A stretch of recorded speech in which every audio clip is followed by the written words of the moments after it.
Ethnographic Essentials by Julian Murchison, Chapter 3, Research and Design. These are the learning objectives. Once you have chosen a research topic, narrowed the focus a bit, and identified potential fields with reasonable accessibility, the next step to formulate a suitable research question and to formulate a plan or design that will prepare you to answer that question. Working with a question allows you to direct your research in useful ways and to continually evaluate your success in addressing the central focus. Once you have formulated a working research question, you will then proceed to choose and combine methods in a design that is dedicated to answering the research question.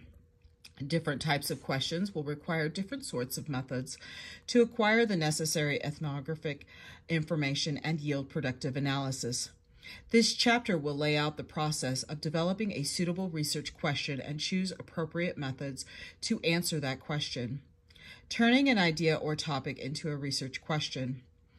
Good research is generally oriented around substantive and interesting questions. Sometimes exploratory research is necessary, especially when beginning work on a topic for a field that has not previously been studied or visited. This sort exploratory research, a quote, see what you can find approach, tends not to work from research questions. The research tends to be more open-ended, and the ethnographic presentations that result from this type of research tend to be descriptive rather than analytical.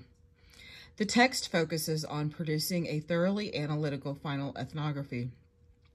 Therefore, the focus here is on developing guiding research questions. The ethnographer may have to do some exploratory research at the early stages. Almost all ethnographers do, but these stages should be building toward analytical ethnography. Generally speaking, developing a research question or set of research questions is a key part of the process of narrowing the focus to a manageable frame. Preliminary topics tend to be rather broad and to include a number of potential questions under the umbrella. For instance, if the chosen topic is campus organizations, a number of questions might develop out of this topic, such as, do campus organizations depend more heavily on formal or informal leadership models? Do religious and non-religious organizations have similar understandings of leadership? Are some organizations' leadership models more democratic than others? Are there different leadership structures in place depending on the gender makeup of particular organizations? Do leadership hierarchies in campus organizations replicate the structures of class in larger society? These are just some of the potential questions that might emerge within the framework of social science. An ethnographer planning to study campus organizations probably cannot feasibly expect to answer all of these questions. Therefore, it behooves the ethnographer to focus on a question or a set of related questions that will guide the research process. Choosing the question involves evaluating the general import of the questions and the relative impact on the field and the audience of an informed answer. You might want to choose the questions that will make the most significant contribution in terms of building ethnographic knowledge, developing social theory, and solving practical social problems. In choosing and developing a research question, the ethnographer should avoid overly simplistic or descriptive questions. As the ethnographer, you are expected to provide insight and build a productive frame of analysis. If the question can be answered through casual observation or common sense reasoning, it will not produce insightful analysis. The ethnographer should be wary of yes or no questions. These can sometimes be dead ends instead of productive entries into research. The hypothetical questions about campus organizations listed previously all seem to ask for a yes or no answer, but they can be productive research questions because they implicitly conjure up a set of analytical questions that center on how and why. The researcher will need to collect data to answer the basic question. But the other essential part of the research process will be to develop a deeper set of understandings or explanations. While yes or no questions can usually be expanded by asking questions of the how and why variety, sometimes these expanded questions will involve digging deeper than others. You should aim to provide new descriptive information in your ethnography and to answer the deep questions. In line with the brainstorming process you used to develop potential topics, your next step involves making a list of all potential research questions that you can see developing out of your chosen research topic. Once you have a comprehensive list of questions, you can rank them from highest to lowest in terms of import. You will likely find that the most important questions entail the greatest depth of research and analysis. Once you have made your list and ranked the questions, you must decide whether you are satisfied with those guiding questions for your research. If you are, the next step is to refine or to develop the questions. If you are not comfortable with that choice, you will need to revisit your list until you come up with a suitable question that carries sufficient import. If you're starting with yes or no questions, you should write out a specific analytical questions that fall underneath or build upon the first question. For example, if your initial question is, do religious and non-religious organizations have similar understanding of leadership, then you might come up with associated questions like, are religious organizations more likely to utilize non-hierarchical or egalitarian structures, whereas non-religious groups tend to be hierarchical? Or is informal leadership, leading by example, more prominent in non-religious organizations? These two questions both address the larger question of how are religious and non-religious organizations different.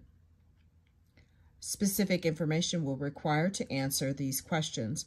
The process of brainstorming and developing a list of analytical questions may produce a question like, are religious organizations more prone to egalitarian structures because their belief systems emphasize communal cooperation?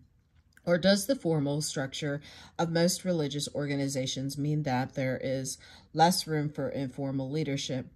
These sorts of questions involve evaluating explanations that answer the why questions.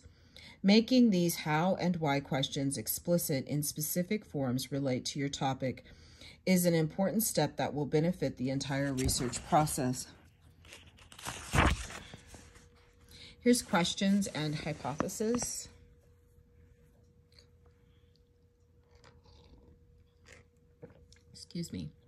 Linking questions to methods.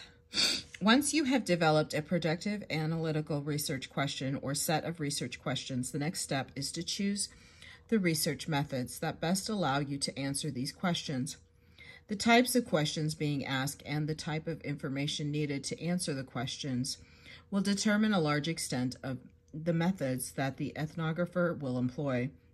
If you're interested in uses and perceptions of space or relationships between neighbors or co-workers, mapping may be a particularly appropriate research method for your project. If you are interested in historical recollections or personal perspectives, interviews and conversations will almost certainly be a key component of your research design. And if your research questions focus on communal events or experiential dimensions, you will definitely want to pursue participant observation as a primary source of data collection. In almost all cases, a complete ethnographic project will require a combination of methods. It is not a matter of choosing one method at the expense of all others, but a matter of choosing the primary methods that will yield the most pertinent types of information for a particular project. In order to begin evaluating potential methods, you can brainstorm about the types of information that you would like to obtain and that would be helpful in answering your questions. You can envision the perfect ethnography, what it would look like, and what it would include. If this vision for ethnography includes maps and charts, lengthy interview excerpts, or rich descriptive accounts of events, you can then proceed to consider which methods will produce the necessary ethnographic data. The point of this brainstorming exercise is to develop a relatively specific list of information to be collected in an ideal situation. Some of the information may not be collectible due to practical issues of time and access or the imperfect means of accessing people's inner thoughts and direct experiences. But the list will prepare you to choose appropriate research methods. With a complete list, you can use a system of numbers to prioritize the information you would like to collect. You can then prioritize your research methods to maximize collection of the most important types of information. In the end, the primary means of data collection, your methods, should match the highest priority in terms of information to be collected. Key methods to consider for ethnographic project. Ethnographers can and do employ a number of different methods and techniques in the course of their research. For instance, a particular project may benefit from the use of focus groups or the collection of extensive life histories. The key methods of participant observation, interviews, and maps and charts are mainstays of the ethnographic research process. You can utilize these methods in a variety of ways and adapt them to your purposes. Exceptions are almost the norm in ethnography, but you should generally plan to employ each of these methods. Participant observation. Participant observation has been the centerpiece of ethnographic research throughout its history as a research strategy. Participant observations makes ethnographic research unique and opens avenues to important types of information hard to obtain or access otherwise. You must think carefully about how you can utilize participant observation in the course of your research. In some cases, your activities as a participant observer will seem obvious from the very beginning. In other cases, you may have a hard time conceptualizing your role as a participant observer. This early stage is the time to sort through these issues. For many ethnographers, participant observation is the way to begin doing research. If there is a public event that you can attend, a festival, a religious service, or a town hall meeting, for instance, this may be the perfect way for you to begin to introduce yourself into your research setting and to begin to collect information. You will likely learn a lot by observing and participating as part of a larger group, an audience, practitioners, or the general public. But you will also probably quickly become aware of things that you need to learn. You may then have to follow up on this initial research experience with direct questions in the course of interviews and conversations. You may also discover that there is a lot going on behind the scenes to which you do not have direct access, or that particular types of experiential training or learning. Initiations, for example, occur less frequently but are essential to a more complete understanding of the event and the group. Therefore, initial forays into participant observation are often just the tip of the iceberg and require a willingness to adapt to possibilities and opportunities. These initial Sorry, therefore, initial forays into participant observation are often just the tip of the iceberg and will require a willingness to adapt to possibilities and opportunities.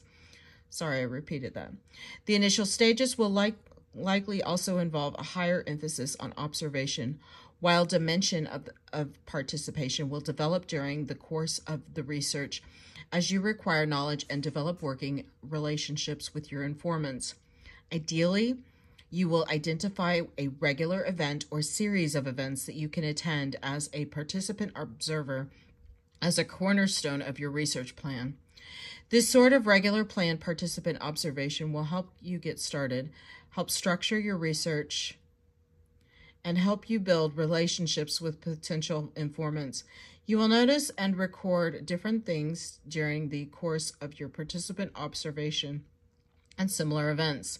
Some activities and occurrences will become commonplace in your mind, while other variances will be noticeable. Once you have a sense of the norm, as you collect information from other sources, you will also find yourself developing new understandings of the things going on around you. If your project lends itself to participant observation at sporting events, organizational meetings, informal get-togethers, or other sorts of regular events, attendance and participant observation at these events become part of your research plan as a research method. This will likely not be the only participant observation that you pursue. One set of experiences with participant observation may give rise to other opportunities. If the project does not present an obvious set of regular events, you will have to think more carefully about how you can usefully incorporate the insights of participant observation into your research plans. Even if you plan to concentrate mainly on first-hand accounts acquired through interviews, doing participant observation will allow you a different perspective that is based in society and culture in action. Sometimes the ethnographer can do very productive participant observation by pursuing an apprenticeship. As an apprentice, you put yourself in a position to learn from an expert who possesses a great deal of specialized knowledge. Ethnographers who have successfully apprenticed themselves to healers and skilled craftspeople, among others, if the project involves working with informants with specific skills and specialized knowledge who may be willing to teach these things to you, you should consider whether an apprenticeship would be a valuable way to conduct participant observation data for your project. Too often, participant observation as a research method is equated with just hanging out, unquote. Participant observation should be planned and purposeful. Even though ethnographer frequently encounters the unexpected in the course of participant observation, you have to identify good situations and locations for participant observation. Sometimes spending considerable time in one place is a good approach to participant observation. Inhabiting space in this way allows you to observe significant numbers of people and behaviors and to participate in numerous interactions. As a result, you are able to create an analytical picture of this cultural space that is more reliable than if it were based on more limited research in the space. If the project focuses on one or two key spaces, this may be a logical approach to participant observation for the research. A research topic may focus on an aspect of culture or society that is not easily associated with a single set of events. If that is the case, you should think about places that might offer examples of the larger phenomena you are studying. Sometimes picking a field site as a case study can be useful in this regard. Even if it is not directly related to the specific topic, you may find a space or event that brings your potential informants together. Even if it seems very informal, you may find that conducting participant observation at a coffee shop or a park or as part of a neighborhood watch group are all ways to establish rapport with informants and to learn more about what they say and do on a regular basis. In some cases, the ethnographer may want or need to conduct participant observation in private or secret settings. See example Lester, 2005. You will need to plan carefully in order to make this happen. The sooner you can identify this goal and begin to build the foundation for it, the more likely you will be to gain access in order to do research. If you aim to conduct participant research observation in a relatively private or difficult to access setting, you should start by making a list of gatekeepers and issues that you may need to address in order to gain access.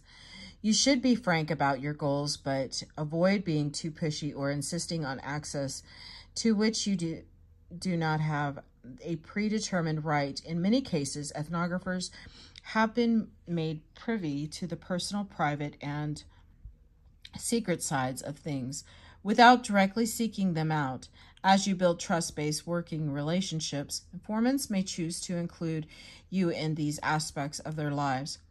This step often entails a lot of responsibility for ethnographer who is initiated in group, Turnbull, 1968, becomes an apprentice or acquires a store of secret knowledge. You have a number of options for incorporating participant observation as a method in your research strategy: attending regular events, inhabiting a space over a period of time, seeking an apprenticeship or initiation, and more informal circumstances. You will ultimately have to decide which types of participant observations and which settings are most likely to yield the information you require. At this early stage, you need to think carefully about whom and what you will be observing and with whom you will be participating. You will need to consider whether this approach will allow you to gather the experiences and perspectives you require. There will be a variety of perspectives and experiences in just about every setting. How you position yourself in terms of participant observation will determine to a large extent your ability to access these perspectives and experiences. For example, you can potentially do a lot of participant observation in hospitals and clinics. How and where you do participant observation will dictate whether you gain a better understanding of the perspectives and experiences of doctors, nurses, patients, or family members. Compare Bluebond, Langer, 1978, and Katz, 1999. Interviews. Talking to and listening to informants are key parts of the ethnographic process. In these exchanges between ethnographers and informants, the ethnographer has the chance to gain explicit knowledge that is to be taught directly and to ask for clarification or follow up on things observed or explained previously through conversation and interviews. You can obtain detailed explanation and rationales as well as background information that help you make sense out of other pieces of information that may lack context. Since one of the primary goals of the ethnography is to access insiders' perspectives, interviews, and conversations that allow you to record the thoughts and words of informants are absolutely essential. Therefore, you should plan carefully to utilize interviews as a research method to its maximum effect. Looking back at the list of the information that you plan to obtain in your research, you can build a plan for pursuing interviews. These interviews will represent the different sources and types of knowledge that you recognize at the outset. The list should allow you to learn from a range of broadly representative informants that will help you see different ideas and perspectives. Too often, the word interview prompts thoughts of the informal rather than impersonal encounters associated with a lot of journalism and popular news outlets. The typical ethnographic interview, however, is usually very different from these interviews. Most ethnographic interviews are less formal and are frequently based on some already established rapport or shared experience. The presence of a microphone or a recorder and the fact that you are taking notes can be daunting or intimidating. For an interviewee, as you build your initial plan for interviews, you will need to think carefully about the degree of formality required and the best time during the process to carry out particular interviews. If you expect potential informants to be wary of your presence and your research agenda, it is usually best to pursue interviews after you have begun. Other aspects of your research and your informants have gained some understandings of the research goals and some familiarity with the researcher. In many cases, interviews will be better and yield more information if they are rooted in information collected through other methods like participant observation. Plans for interviews and conversations should include consideration of the people that you plan to interview. The type of interview will likely be most effective and whether you plan to conduct interviews at a particular point in the research process. Maps and charts. Anthropologists make frequent use of maps and charts, both as a means of collecting and organizing information and as a way of presenting findings. In many instances, the ethnographer attempts to communicate information associated with various senses using written language, but maps and charts allow the ethnographer to make some of this information clearer using visual representation. These visual representations can be the most effective and most efficient way to communicate some ethnographic data. What you choose to represent visually will depend on the specific topic and what you find in the course of your research. At this early stage, you should aim to identify the maps and charts that are most likely to be appropriate and useful for your project. Early ethnographies were almost incomplete without at least one kinship chart and a stylistic map of the local community under study. Kinship charts and stylistic maps are less frequent today as a result of changing foci and changing perceptions of field sites, but they remain effective ways of collecting and presenting information on some contemporary ethnographic work. See in Briggston, 2007, Evans Pritchard's landmark ethnographer, the Noor, 1940, included 2 pages of drawings of different types of cattle with captions. This visual aid was an effective way of communicating the importance of cattle in the lives of the Noor and the classificatory system they applied to cattle. Ethnographers have also experimented with a number of different types of visual mechanisms, including flowcharts in corporate settings and drawings by the ethnographer or informants. In building a research plan and choosing key methods, you need to think about the sorts of visual schema that you might generate or record as a way of collecting information. Do you need 2 pages of pictures of cattle? Probably not, but some pictorial representations of dogs might be appropriate if you are researching dog shows. Whatever the topic, you will likely find it helpful to work with these visual schema in the process of data collection. Therefore, you need to determine which sorts of schema might be appropriate to your topic and your field sites. You should make sure you choose an approach that is appropriate for the research topic and questions and not the approach that seems easiest or the most fun. Kinship charts may seem tedious, but in the context of the rights project, they can be invaluable. The other techniques can likewise be very useful in certain projects, but not in others. Maps are most likely to be helpful if you are working with a topic that it has a clear spatial dimension. For instance, you may be exploring neighboring relations in the inner city or the suburbs, in which case you will likely want to develop a strong understanding of how spatial relations, the distance between residences, orientation of doors and windows, common paths of entry and exit, and so on, are connected to social interaction. If the ethnographer focuses on the workplace, you may want to make sure you have a clear image of the workplace layout. Such a map can help you understand everything from management-worker relations to the use of break time. In cases such as these, maps can be very helpful. You should include maps if you anticipate the distance or proximity, physical orientation, and physical interaction or isolation might be interesting foci for your research. Maps can often be drawn early in the research process because they frequently rely mostly on observation. Some ethnographers who have to learn a language or develop research relationships when they begin their research find that drawing maps at the outset helps them to get started with their research in earnest. If you draw maps at the beginning of your ethnographic research, you should expect to add or revise your maps during the course of your research.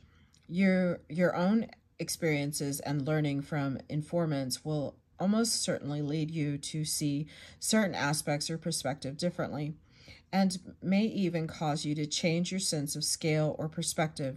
Remember, maps are representations of physical and imagined spaces that can highlight a variety of different emphasis and perspectives.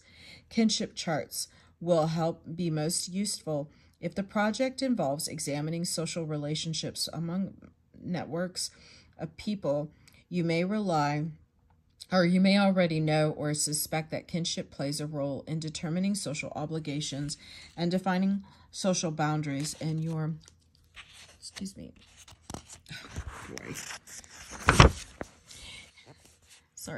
in your field site. In this case, developing kinship charts can be very helpful in the beginning, to identify networks and boundaries and testing working ideas about social relationships.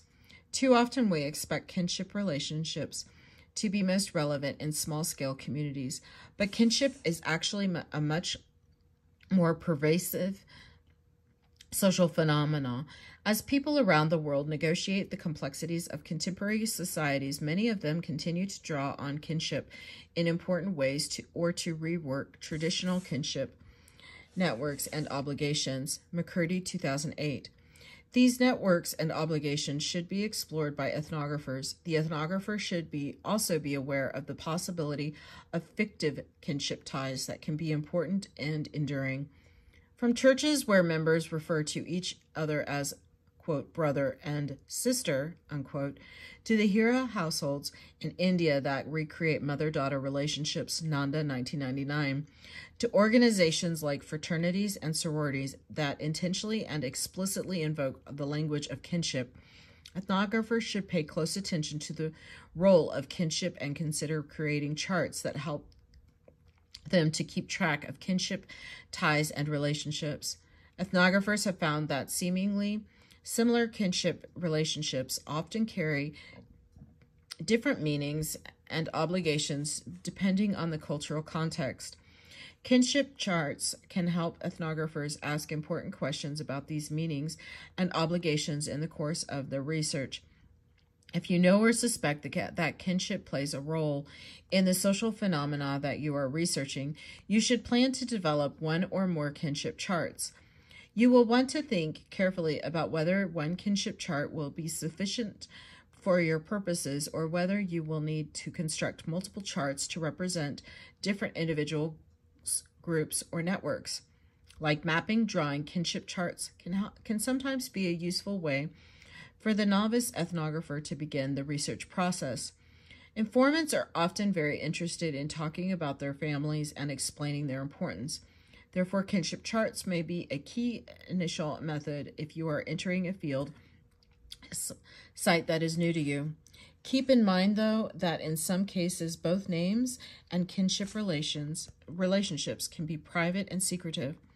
The ethnographer needs to stay attuned to the appropriateness of the inquiries about kinship in a particular situation. In situations where the ethnographer is researching the flow of information, the distribution of labor, or the exercise of authority, it may be very helpful to represent these flows and the interactions with a diagram or chart. In business environments, these sorts of diagrams are usually flowcharts. The ethnographer will often be examining the flows and connections from a different perspective and with different goals, but you can still make use of these sorts of charts and diagrams. In some cases, you may have the opportunity to compare your version to the ideal version, an exercise that can be very illuminating.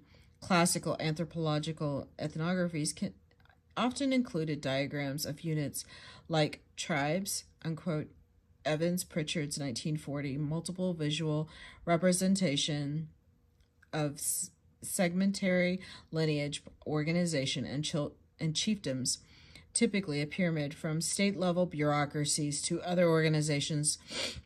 The ethnographer must strive to understand the functions and roles associated with different social positions and the practical exercise of power and authority, as well as the flow of resources.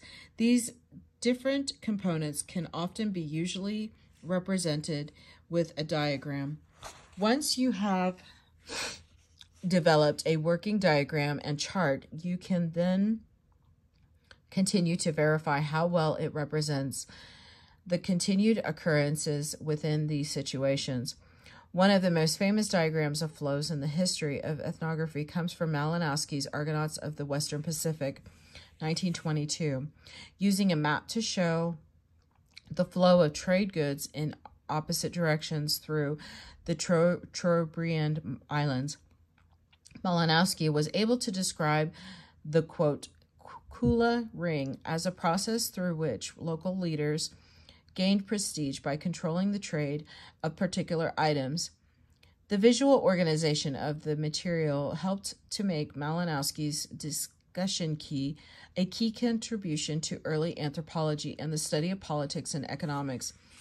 In contemplating diagrams or charts that you might develop, you need to consider carefully social structures that might be in play and how you might investigate through the flow of goods and services. Photographs and drawings can also be useful forms of visual data for ethnographers. A skilled photographer may be able to document various aspects of material, culture, and humans' relationship to the physical world that are related to the research topic. Research interested in ethnobotany or technology may rely particularly on this document of objects and materials as a centerpiece of their research strategy. These visual records can be used in later presentations and in conversations or interviews where the ethnographer asks for explanations about their production, use, or meaning. A study of floats used in the Mardi Gras parades may need to carefully document these floats. The materials used and the symbols produced, of course, there are a lot of other topics that would require similarly close attention to the physical or material dimensions of society and culture. Recently, ethnographers have become more interested in collecting the visual representation that their informants produce. In this case, these drawings, pictures, or diagrams become cultural objects that the ethnographer can examine and analyze. Ethnographers have asked their informants to draw pictures reflecting certain ideas or moments, to take pictures, or even keep journals. These exercises have placed more direct control of the research process in the hands of informants by making them directly responsible for producing the data that are collected. For many, this is an experimental method, but you may want to think about whether you want to explore this optional in the course of your work. What is practical or feasible, time available, and ethics? At this stage in the research, you should be thinking in terms of the ideal research project. As you evaluate different methods, you should consider all possibilities and try not to edit out what seems impractical before you have to do so. Once you have a list of the ideal research questions and the ideal methods for answering these questions, you can then proceed to revise your goals and plan in terms of practicality and feasibility if an item is high on your priority list in terms of answering your research question. You will want to work hard to make it practical or feasible. If it is low on the list, you may decide to dedicate your efforts to high priority and more practical or feasible research plans. One key concern is time. If the research is limited by the duration of funding for a project or the school term, you will want to plan to complete your project within those time limits. This may mean you will not be able to observe a full calendar cycle of events or be a part of a full agricultural season. You may need to make some practical accommodations based on these limitations. If so, you may turn to indirect research, like written accounts or interviews, so that you can study those events or that part of the season that you will miss. The research plan needs to link specific research methods to the important forms and sources of information in light of the practical circumstances. Ethnography generally requires a significant time commitment.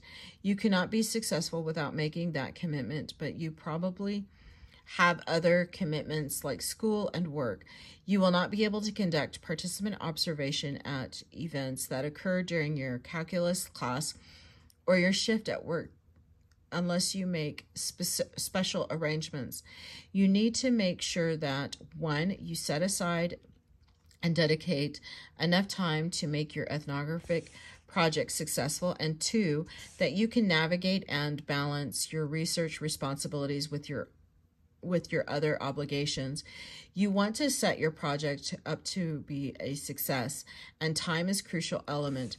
With lists of questions and research methods, the ethnographer also needs to think about availability. A lot of the issues related to availability are connected to the issues of access covered previously. Thinking practically, you need to choose field sites and informants that are available to you. If you lack particular language skills, social connections, or personal characteristics, some sites and some informants may not be available to you. Now is the time to carefully evaluate whether you will have access to the sites and informants that you will need to answer your research questions. If not, you may need to revise your research questions in relatively minor or significant ways so that you can use what is available to you in productive ways. For instance, teachers and volunteers may be more available to ethnographer than students or the homeless as informants, but their perspectives will allow the ethnographer to answer only certain research questions. In many instances, certain sites and informants are not immediately available to you, especially the first time you arrive. Working over time to build trust and lay the foundation for research can be a key step that increases availability. In this case, time and availability dovetail. Practically speaking, you will have to balance time and availability with your ideal research project. If time or other constraints do not allow you to pursue all your ideal methods, you may find it helpful to see this project as part of a larger one that you will continue to pursue in the future. As always, the ethics of the research plan and methods are paramount concern. In trying to negotiate the concerns of time and availability, you should not detour from an ethical path for your research. You will need to be forthright and honest about your project and your intentions. The ethnographer is not a spy or a mole. The above-board approach can sometimes make the process of gaining access time-consuming and lengthy. You should make sure you allow time to build trust and for your informants to offer input in the process. If you want to do things differently or choose not to participate or allow you access to certain things, you will have to adapt in ways that allow you to pursue your research ethically. Hopefully, you will find other avenues into your research question and may be able to return your original plans at another point. Adaptability is the name of the game. In sensitive cases, especially, you should think about whether particular methods pose ethical concerns so that you can avoid problematic methods or institute safeguards. Photographs may represent a particularly delicate issue in some cases. If photography is potentially problematic in some situations, you will have to come up with a careful plan for when, where, and how to shoot photographs. Notes, maps, charts, and interviews will all carry potential risk for the participants depending on the circumstances. You need to exercise care, try to foresee potential risks, and take steps as part of the research plan to eliminate or mitigate these risks.